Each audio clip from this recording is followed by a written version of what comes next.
मुंबईच्या वेशीवर वसलेल्या मांडवीपाडा भागातील खदानीच्या तलावात एका मगरीचा मुक्त संचार सुरू असल्याचं समोर आलं आहे।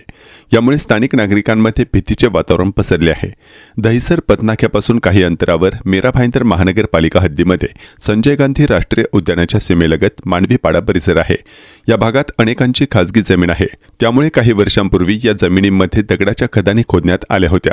सध्या या खड्ड्यांमध्ये पाणी साठवून त्याची विक्री करण्याचं काम केले जात आहे। दरम्यान यातील एका खदानीत मागील काही दिवसांपासून एक मगर वास्तव्यास असल्याचं समोर आलं आहे। धक्कादायक बाब म्हणजे या मगरीने केवळ तलावातच बस्तान मांडले नसून आसपासच्या परिसरातही फेरफटका मारण्यास सुरुवात केली आहे।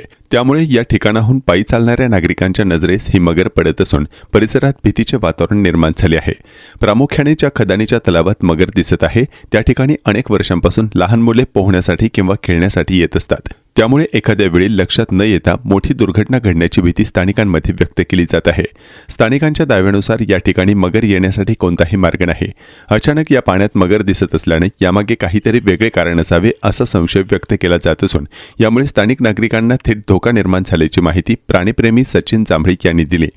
दरम्यान या संदर्भात वन विभागाला तक्रार मिळाली आहे। ही मगर एका खासगी तलावात वास्तव्यास असल्याने तिला पकडण्यासाठी मोहीम राबवण्यात येणार असल्याची माहिती घोडबंदर परिसराचे वनक्षेत्र अधिकारी बागुल यांनी दिली।